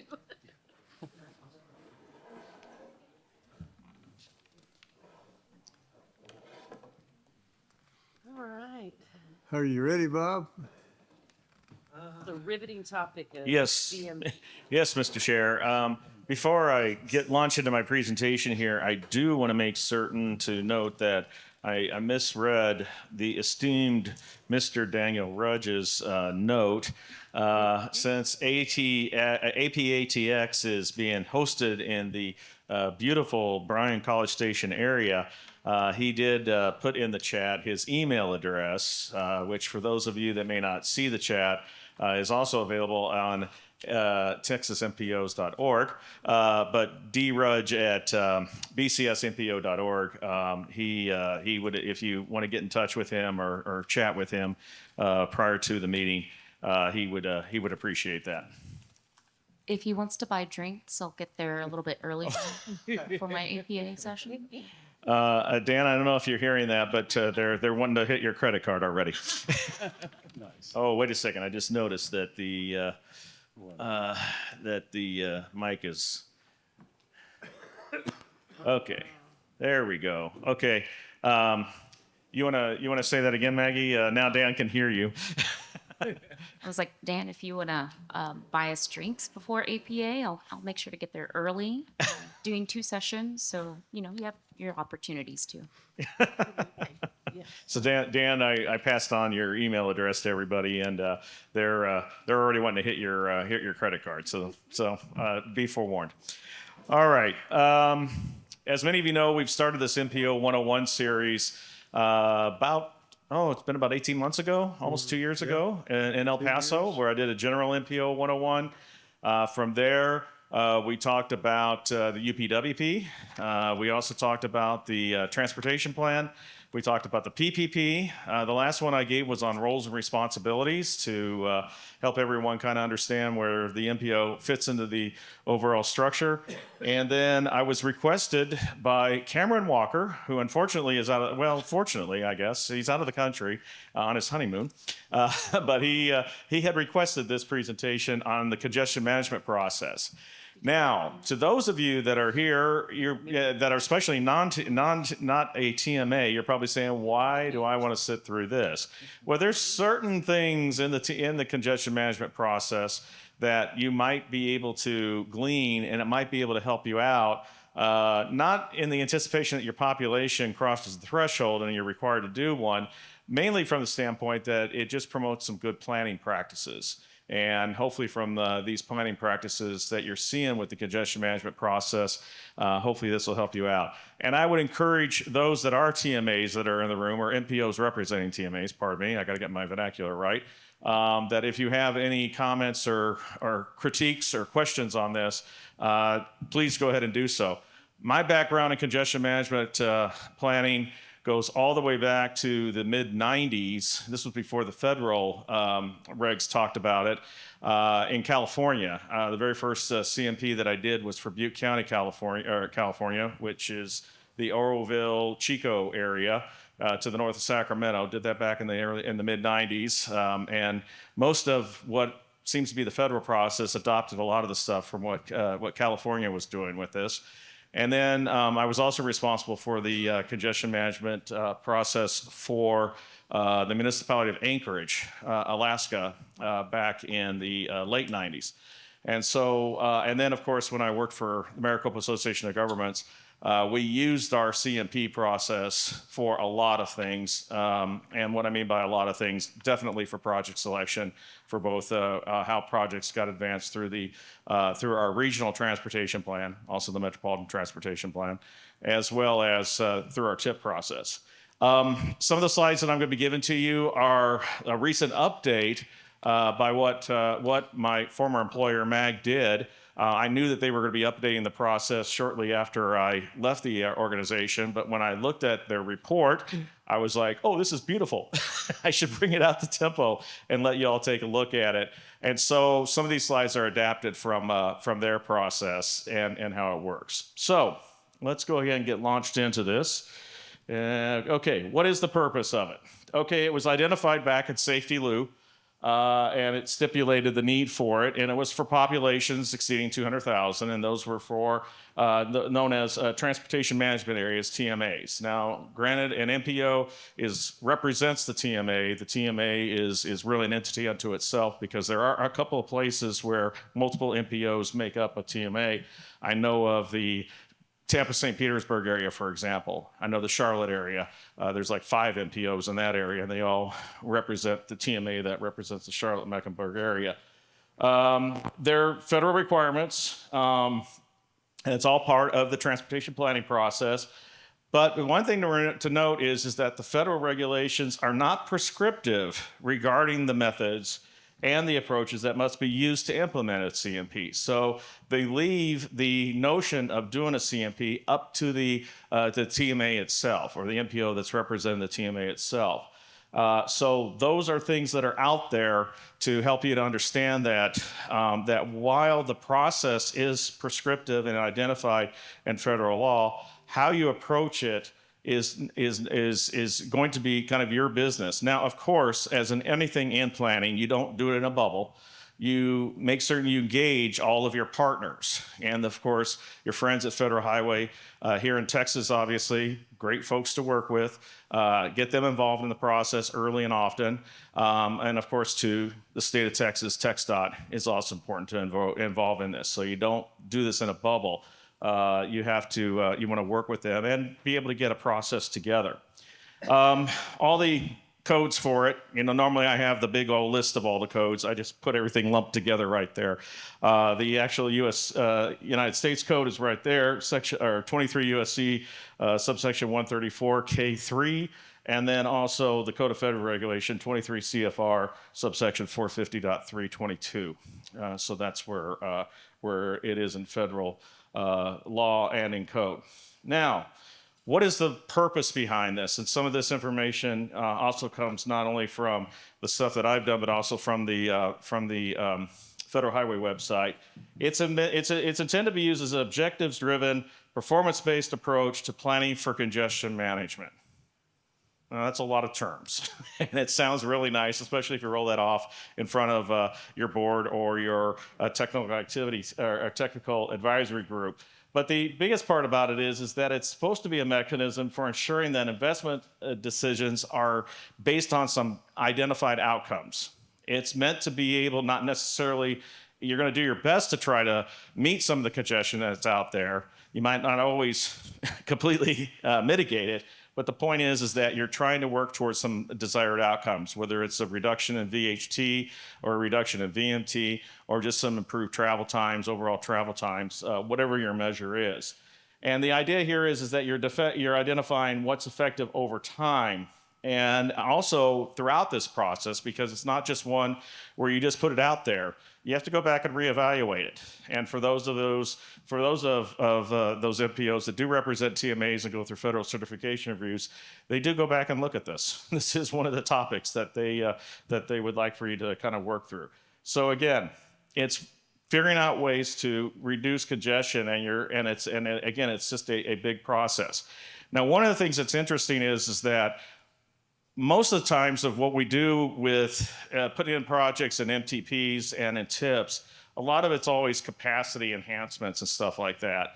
And so, and I'm not saying those are bad projects. You have to work with them, but also too, the CMP is also a good place where you can also start to put together management and operation strategies, better signal timing, better ways to clear incidents, how to prioritize transit, all these different ideas that are out there just to be able to improve the management and operations of your system. Major told us yesterday about in San Angelo how right now they've got a big management headache coming up with a big part of a major part of their loop being taken down for, what is it, 70 days? To be able to make certain that they can get the roadway reconstructed, from the flooding that happened. Well, what's interesting about that is that they're using management and operations, obviously, to figure out, okay, where do we put the traffic? How do we make that traffic work? Because the last thing you want is for there to be total gridlock around this type of an operation. And again, the MPO can play a very critical part in this to help out with management and strategy. Now, another word for some of that is TSMO, Traffic Safety or Transportation Systems Management and Operations. And Federal Highway does have a number of classes on TSMO that are out there through NHI, the National Highway Institute. And then if anybody needs any work with that, I'm certain you're working with your MPO rep. There would be those in TxDOT that could probably help you out with some of that. But TSMO is probably something that can really help out. One of the things that I will always say about management, especially with traffic signal timing, that for the amount of money that you spend on traffic signal timing, it's like a 20 to 80 ratio. You'll spend maybe 20% in budget in terms of just improving your signal timing, but the benefit is roughly 80% of the equation because you get just better travel times. And I'm certain that every one of you has a corridor in your area where it's stoplight central. And your board knows it, your constituents know it, everyone knows it, and it's tough a lot of times to kind of get that together. I also read a statistic through ITE not too long ago where they said that roughly 82% of the signals in the United States are not properly timed. So there you go. That's where that comes through. Okay, so the role of CMP is that it is integrated with your MTP, so it is a part of that, and also too with your TIP project selection. And if you happen to be one of those folks that are in an area with air quality conformity, it also helps out with that. It also figures into that too. And so because again, when you have a lot of stop and start, and you have a lot of folks just scattered in one spot, you get emissions. Those extra emissions cause problems. And that's what drives your air quality in the poor areas. So the biggest part about it is you're trying to find ways just to keep that traffic moving. I mean, that's a big part of it. The next part is that what are some of the objectives? And these are just some generic ones, but are also are possible ones that if you're doing a CMP or doing a CMP update, or you want to incorporate some of this into, if you're not a TMA and you want to incorporate it in some of this, it improves, the biggest part is improve regional mobility and reliability. I mean, reliability is probably one of your biggest things that you work with. You want to optimize your system before you do any expansion. Again, that goes back to the management and operations. And you also want to be able to figure out if there are alternatives to single occupant travel. That's another big part of the CMP process. But I would always go down there to the bottom one. It enhances safety. I mean, the one thing about congestion is that it is not a safe thing. Yeah, people are moving along at very slow speeds, but the point is that if you look at where you get a lot of the crashes and stuff like that, and those crashes, of course, create even more delays, is when you're in congestion, because everyone wants to do this while they're in congestion. They want to pull out their phone. They want to check their text. They want to check their emails, just like what Genevieve is doing right now. I didn't mean to out you. But the point is they sit in traffic. They do this. I'm not saying Genevieve does this in traffic. No. But the point is, though, is they do this, and what happens? The car behind you sees the car going ahead of you. Boom. You get a nice little rear end collision. So again, anytime you can get rid of or minimize congestion, you can enhance safety. Okay, so what is the congestion management process? This is actually what our friends at HGAC has. So I'm picking on them for right now, but they have a really good. I mean, again, this is also kind of akin to the to what the federal training has been on this, but it's an 8-step process. Where they go through this, and so what I want to spend the rest of the of my presentation on is, okay, how do these align with the federal? But the biggest part about it is that bottom part down there is it's supposed to support project selection. So if you're looking at some of the things that come out of your CMP, and the biggest thing that comes out of your CMP is just a large toolbox of just different things that you can do to try to start to minimize it. You can kind of link these projects back to that and be able to say that, okay, instead of widening on this particular roadway, we are going to look more at maybe some improved signal timing, or we're going to look at maybe adding some more better pedestrian connections, or we're going to maybe add in bike lanes, or maybe we're going to identify ways that we can do transit priority. Those are some of the things that are part of it. And so what the CMP initially really becomes is a toolbox of different ideas and different things that that you can use as you're starting to figure out, okay, I got a congestion problem. How do I mitigate it? How do I bring it back? So let's start with that very first one of developing regional objectives. That's the very first step that goes into the CMP process. The question is what is the desired outcome and what do we want to achieve? That's essentially what it is. You know, what do you want to achieve? Some of the things that are in there, you want to make certain that they align back to the goals of your MTP. I mean, every MTP has the goals and objectives section. I hope that that's how it's done. But you have a goals and objectives section. And so as you're putting together your CMP, you want to make certain that everything kind of works back with that. And again, you don't develop these CMP objectives in a bubble. You work with your policy board, you work with your TAC, and you maybe work with a working group or committee. And I would also submit to that that part of that working group committee could also include representatives from Federal Highway as well as from TxDOT. So that's one of the big parts of it.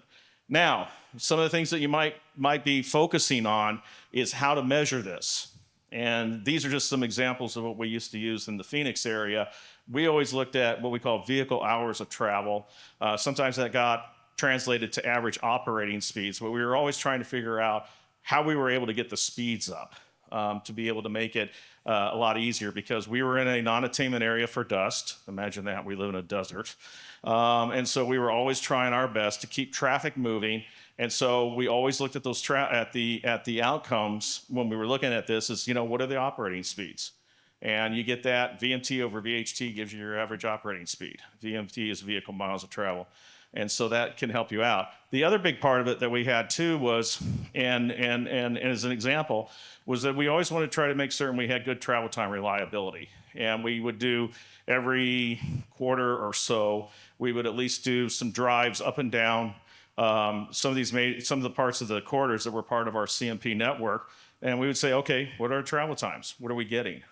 So that we can see whether or not we're keeping up in line with that. And so again, you work the objectives, but you also have to throw out there, how are we going to measure this? That's part of the objectives development process.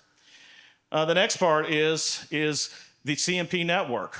Now, some folks might say, well, let's go ahead and make the entire MTP network all the way down to the collector or residential collector part of the CMP network.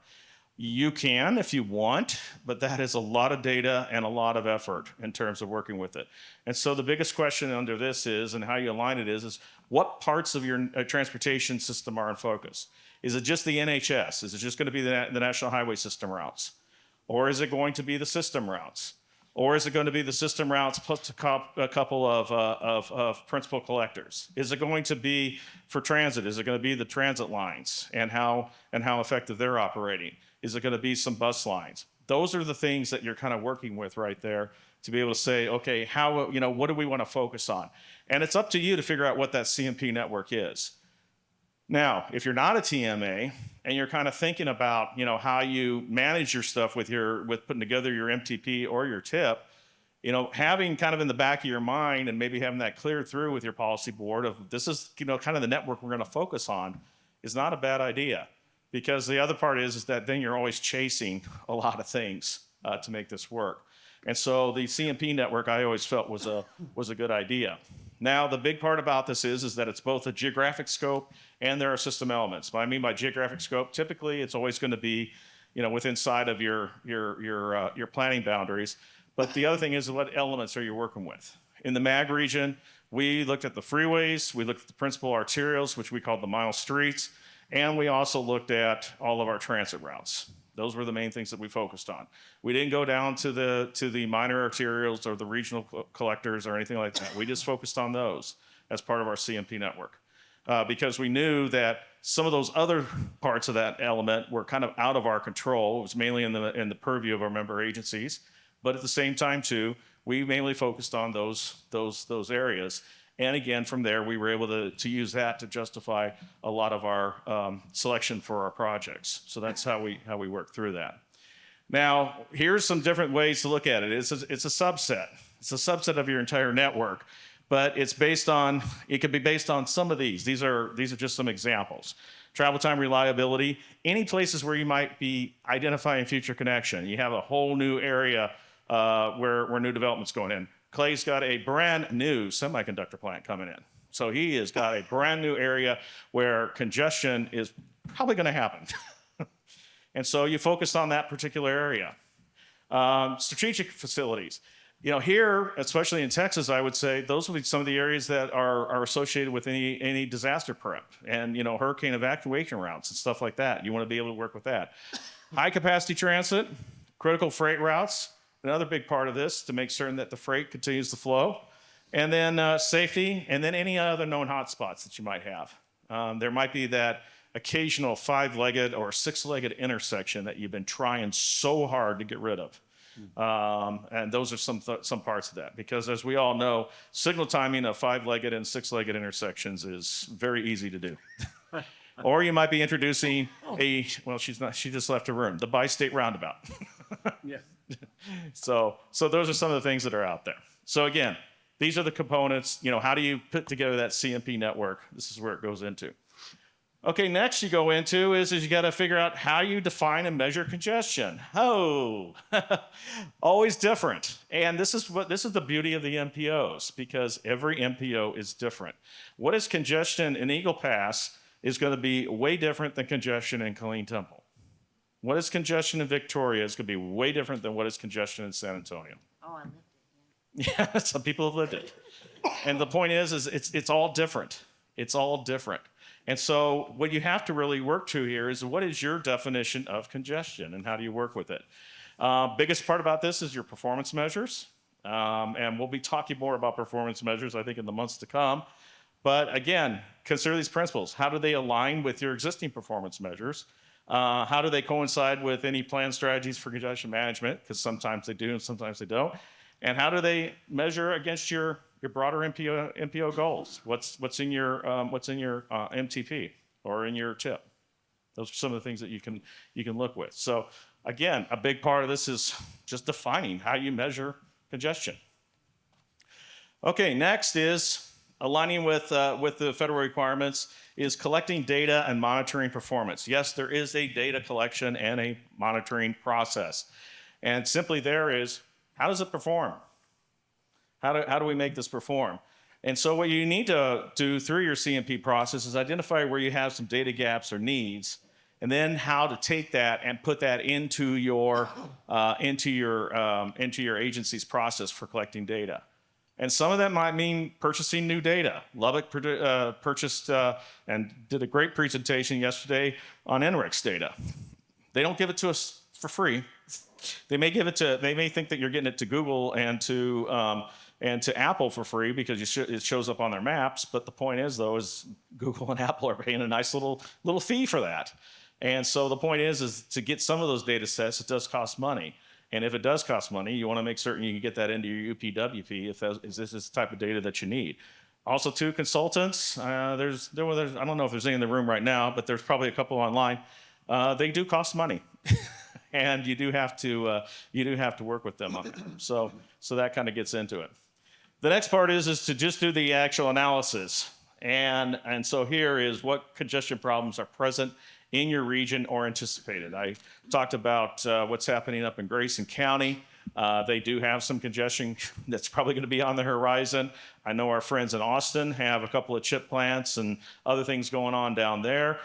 We just got a great report from Laredo about all the different things that are happening with the ports and how that is not backed off. And so Juan and Sarah and all these other folks, your job is going to be pretty big. And so you do have congestion points. And, how do you work with that? And so here's some ways to look at that. Apply performance to roadway segments and junctions. Mainly look at segments and junctions. And that would be on your CMP network. Define and assess whatever your high needs corridors are, which one rises to the top.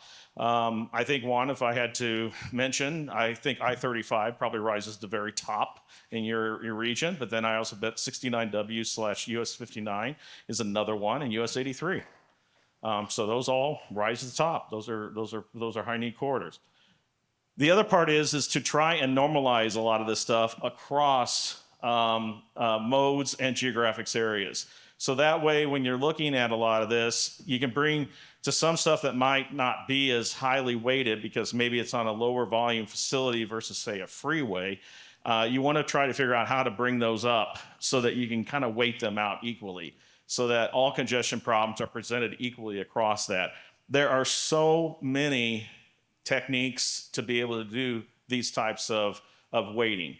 And again, what I always recommend is if you're going to do this through weighting, you do it through working with your TAC, working with your partners to figure out how to do that weighting. Don't do that in a bubble by any stretch of the imagination, because they'll come back and say, "How did you derive this?" And you'll say, "It just made sense at the time." And they'll say, "No, we want more information." Okay, so next step is identify and assess a strategy, and the biggest part there is what are the strategies for this? This is where the toolbox comes into play. And now a toolbox for, say, the DFW area is going to be way different than a toolbox for, say, here in Laredo. That's just the way it is. You can look at DFW's list of what they have in their toolbox, and they do have a lot of things in their toolbox. I mean, they represent a region of almost 8 million people, so yeah, they've got a lot of different things that are in there. But there are some things in that toolbox that might help you out. And so the biggest part is that these are the tools, these are the things you're going to work with. And this is a lot of times where the signal timing, just doing management and operations, better incident clearance, all that type of stuff, those are some of the things that kind of go into your toolbox. But you want to make certain that it is something that is manageable and implementable in your particular region. You don't want to maybe look at something that looks really good in Sonia's area of San Antonio, and then all of a sudden you realize that, well, Sonia's conditions are way different than what I have. And so it's important there to be able to get these down, or get the toolbox down to this level. But you have a list of different tools. Okay, the next, and again, establish that toolbox with your member agencies and working groups. Because especially if you're putting that toolbox together, you want to make certain that your cities, your counties, that they sign off on it, that they know that this is what's coming down the pike. They probably don't want to be surprised and be able to say, "Hey, we're planning a roundabout here," and you're in a county where they say, "We don't want to do roundabouts," and so you want to make certain that that kind of stuff works out. So the next one is this program and implement it. The biggest part here is how and when will these solutions be implemented. The biggest part to help with this is going to be, what data purchase you need, as well as maybe what consultant studies you need. And again, that's where your UPW comes into play. You want to make certain that that's in there. You want to evaluate opportunities for planning and incorporating this into your MTP as well as your TIP. You want to make certain that you don't do this CMP just to say, "Hey, here's my window dressing." You want to be able to say, "This is something, and this is how it integrates." And then you want to make certain, too, that you do CMP updates consistent with your MTP updates. This is one thing that I think a lot of folks forget, and we got dinged on this on a couple of our FCRs, where we weren't keeping our CMP up to date. We did a big push for it back in the 90s. It got updated again in about 2005 when I came on board. We did another big update in about 2012, and then it kind of sat there. And even though we used the tools in it and everything, our FCR said, "Why didn't you update it?" And we said, oh, I guess we got to get to that. And so that's a big part of it, that, you know, it's a living, breathing thing. The CMP is not that. And then the last step is how do you determine and, you know, strategy effectiveness? In other words, here, how and when will the solutions be implemented? And certain things to consider here is you just want to align them with your performance measures. You know, you want to figure out, you know, how to do this and how to have your tools for gauging effectiveness. Like I said, what we would do is we would have a couple of interns from time to time just do a couple of runs up and down the corridors. Nothing major, nothing scientific, but at least we could go back to there and compare and say, okay, is this data consistent with what we're seeing through the ADOT traffic cameras and meters? Is this consistent with what we're getting out of our travel demand model? At the same time, too, it at least got us in the ballpark. And we also, of course, did a big part of monitoring incident management. In fact, we were able to get with ADOT and we were able to get DPS troopers in our traffic management centers to be able to help with clearing accidents. In the state of Arizona, only a license or a sworn officer can call other emergency vehicles to a crash. Even though ADOT was seeing all these crashes happening on their cameras, they couldn't do that. So our solution was, let's just put a DPS officer in there and they could do it by that. And by doing that, that dramatically dropped down the clearance times. It was huge. We did a cost benefit ratio on it, and it got so high it was like 15 or 16,000 to 1. I mean, it was just so high in terms of what we were able to do because we were saving a number of hours of a freeway being closed or being restricted. So again, these are different things that kind of get into this. So here's an implementation process that, and this is something new that MAG had, but I thought was kind of applicable that you might want to look at, is just to kind of look at things in these kind of broad categories as to how to implement it. What's your data collection and monitoring, performance reporting, plans and studies, and then how you integrate it into the MTP itself. I'm not going to go through each one of these, but these are available for you to look at. But again, these are just, I think, kind of clever ways of being able to, to be able to look at, okay, under data collection, what are your expanded data sets? What are the things that you need to work with? Under performance reporting, because again, that's a big part of the CMP process, as well as just ordinary MPO process. You know, just what are some of the things that you need to do to take from the CMP to update, to add to your system report. And then under plans and studies, you know, the CMP is very good at identifying on that network what are some of the things that need to be done. And then the last part is you know, how do you align this with your with this? And again, that's a lot of small characters, but I thought I would at least throw that out there for everyone to see that this is how MAG is going about implementing their revised CMP process. I thought this was pretty clever here. So to wrap this up, what are the benefits? One of the biggest benefits from it is just better coordination and collaboration with your partners. That's probably one of the biggest things that you can get out of any CMP process, because at least everyone is talking and trying to get the definition of CMP or congestion on the same level. It does give you better ways of managing your resources, and also too, it also gives you a better way to prioritize any of your strategies. The CMP, because you went through that exercise, you have that document there, you have that process that's available to you, as well as that toolbox. It can help you in terms of making other decisions.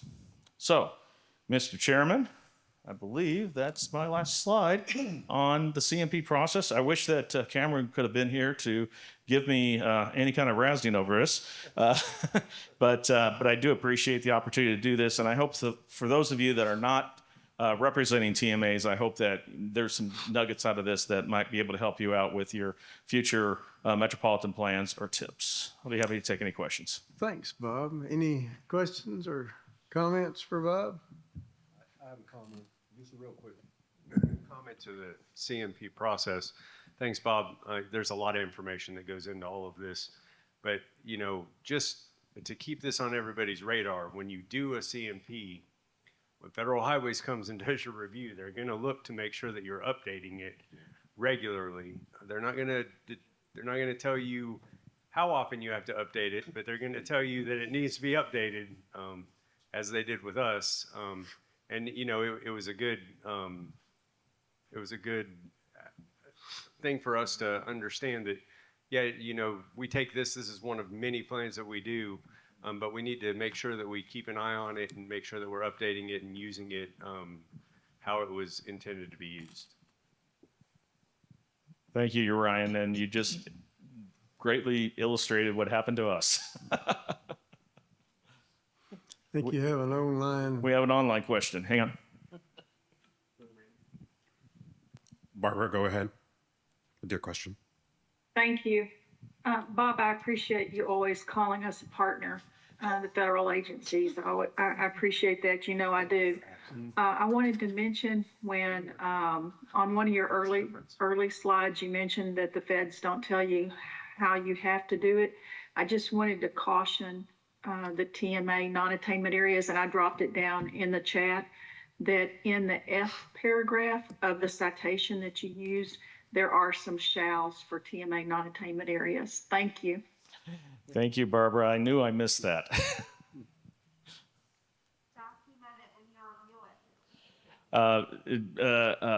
Genevieve just said document when you review it. Other comments? Oh, Donna? I know we don't do a CMP, but a question, do you update it every 5 years or just when you need it? Like MTP. Yeah. Ryan, you want to take that one on? So what we did is, we do our MTP every 4 years. So we were well within. We had hit a 3-year timeline and told we weren't updating quick enough. So we've diverted to a 2-year cycle to do a review. Okay. I have a follow-up question to that. So you had it set every 4 years and they told you that wasn't frequent enough? We didn't have the CMP specifically set to be reviewed. It was new. We had just done our first one a couple of years before. I think 3 to 4 years before I came in. I didn't even know what a CMP was. Barely now even know what a CMP is. But here I am speaking like a legend. But yeah, when we got our review done and they came back, it was 2 years was kind of what we internally discussed would keep us ahead of the mark moving forward. Can FHWA chime in on what their desired time frame is? Because we got dinged for that at Alamo area also, and we were going to update it when we update our MTP, but it sounds like that may not be frequent enough. Your CMP should feed into these documents. So when you're updating your MTP, you should make sure that it's still feeding into the document. Right. Yeah, and we'll be using that going forward. We were going to set it at 4 or 5 years, but if 5 years is too much. Yeah. And Kirk kind of said this, and I was just talking with Casey, but on slide 13, it helps just to kind of keep it simultaneous with your MTP updates. And that gives us a check on the certification review? For me, when I do a TMA certification review, I see if it's been done in time with the MTP updates every 4 to 5 years. Okay, as long as Genevieve is shaking her head yes, So, she's our rep, so. I'll add to that. Yeah, we got dinged too on our federal review. So our understanding is to update every 4 to 5 years. We update our MTP every 5 years, so that's the goal going forward, is to update it. We recently updated pretty much right after we implemented or adopted our MTP. We adopted our CMP. What we were not doing, we're failing to do some of the monitoring. So what we're doing now is we're going to do an annual report. So my understanding is the CMP is an ongoing process. Yes. So the actual, document where you document what you do as your process can be updated every 5 years, but you should continuously be doing the Yes. monitoring. So that's what we're failing to do. So now we're making sure that we're presenting this to our stakeholders, our technical committee, policy board on an annual basis. And Juan, that monitoring, TxDOT pointed out specifically when we went to CMP training that is something that completely falls off for a lot of MPOs. That's really key, I think. Bob or Dave or Clay, I'm wondering if certification review is a topic that maybe we should bring up. And I mean, I asked for a playbook on it, but maybe that's something that we should bring up to a topic for Tempo in the future, because I think there's probably a lot of new folks that probably don't know. I think it'd be a good topic. Yeah, we could definitely make that a future MPO 101 topic. And just so that everyone is aware, we did, not to get any advertisement for TTI, but through Casey's direction, we were able to help out Amarillo, and then we're also helping out Houston with their FCR. So you have other resources available to you on that. Okay, Brianna? Yes, that is something that I had asked AMPO because they're looking at ways to help MPOs. And I had asked them to do certification reviews and stuff that will have a resource for everybody that do that. I don't do certification, but I do have a question because you had mentioned about air quality. Yes. What if, like, I'm not a TMA, but what if I go to non-attainment? Would I have to do a CMP? No. No? Okay, No. thank you. No, that's only for areas over 200,000. And Okay. to both Genevieve and Barbara Melee's points, there are some shalls that do enter into the equation because, again, everyone wants to try to get you back to attainment. Okay. So, okay, Bill Isley had one remark. Yeah, and I think we're going to get clarification on it. But when you were talking about the INRIX data and how nothing's free, right? The data aren't free. Actually, TxDOT has a partnership and some data availability from INRIX from chatting here sidebar with Casey. I think Janie Temple also picked up on that, and she's going to identify and clarify what that arrangement is because TxDOT gets it, and you are partners. Of TxDOT. So I believe there is an opportunity for you to have access. So she said that she will blast that email out to everybody to get clarification on that. And my apologies for not doing that. I was giving you my Arizona experience. We had to pay for ours. And that is typical for it's not often that the state DOT provides all those resources for their MPOs as generous as TxDOT does. TxDOT bought that about 2 or 3 years ago now and made it available to all the MPOs. I retract my comments. Other comments? Other questions? Anybody online? Nope. Nope. Well, thanks, Bob. That was a good presentation, and I say again, like I said a couple of times yesterday, where was all this stuff 20 years ago? Well, I was working for another organization. Okay, let's roll. Keep rolling. You're going to talk to us about some conferences. Yes, sir. Mr. Chairman, upcoming conferences, we have the 99th annual, the short course, TxDOT and TTI at College Station, Texas, October 13th through the 14th. APA Texas, of course, Dan Rudge is there, but that's going to be at Bryan College Station, October 22nd to 24th. The 105th annual meeting of the Transportation Research Board is January 11th through 15th, 2016. Or 2026, excuse me. Why? I'm dating myself. I keep hoping it's 2016. PlanCon, we don't have a website for that yet, I don't think, Casey, but it will be up and operational. We'll make certain we get the links to that, but that will be happening July 14th through 16th, 2026. And then AMPO's next annual meeting, and we got to get their symposium in because I understand that's going to be happening in Lexington, Kentucky. But the annual meeting will be September 14th through the 17th of 2026. I'll check to see where TRB is on some of their specialty conferences. They did have Tools of the Trade back in Albuquerque back in September. No, not September. This is September. May of this year. But I will find out other ones, and we'll go ahead and continue to populate the list. But we wanted to make certain that was available. One other thing that I was asked to pass along is our friends over at the Center for Urban Transportation Research at the University of South Florida in Tampa are doing some MPO research as part of I believe they have a NCHRP contract with TRB to do this. So they may be in touch with some of you to maybe help out and maybe help them provide data. Again, these research projects are only as good as the data that they can get, and any real life data or anything like that can really help them. So Cutter, as it's called, the Center for Urban Transportation Research, is a UTC like University Transportation Center, like TTI. We work and partner with them on a myriad of number of things, and they are always looking for data sets and things to help them out. So you may see some flyers come across for that.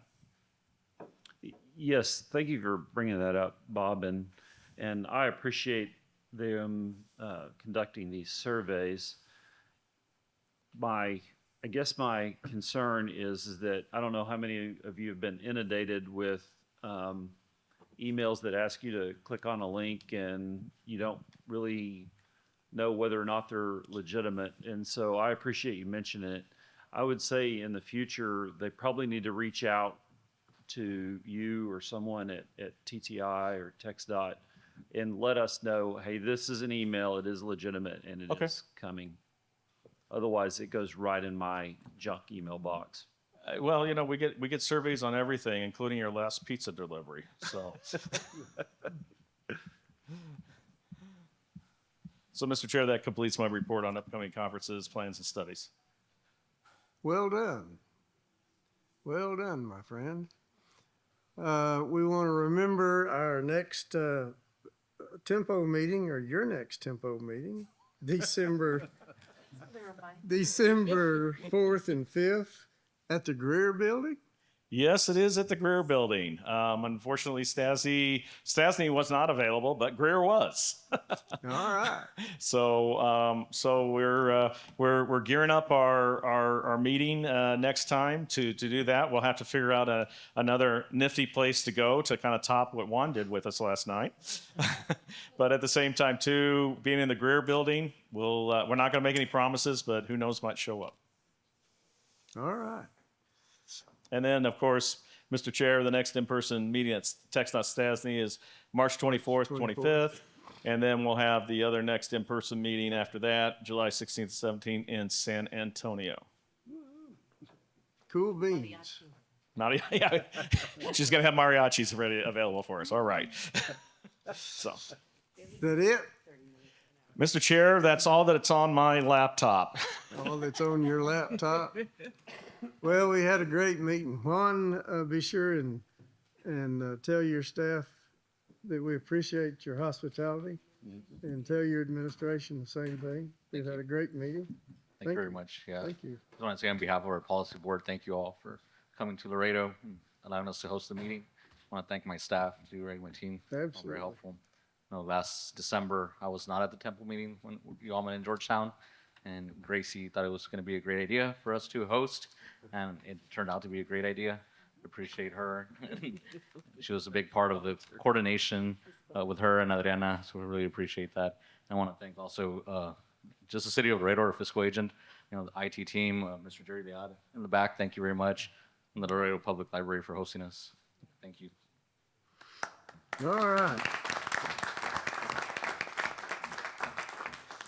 And the last thing on my agenda is, I'm sure I'm only one of a couple that might be old enough in the crowd to remember listening to Walter Winchell when he would sign on or sign off. But I'm going to say good evening, Mr. and Mrs. America, from border to border, from mountaintop to mountaintop, and to all the ships at sea.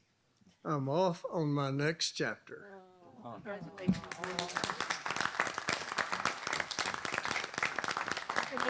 Thank you for your service.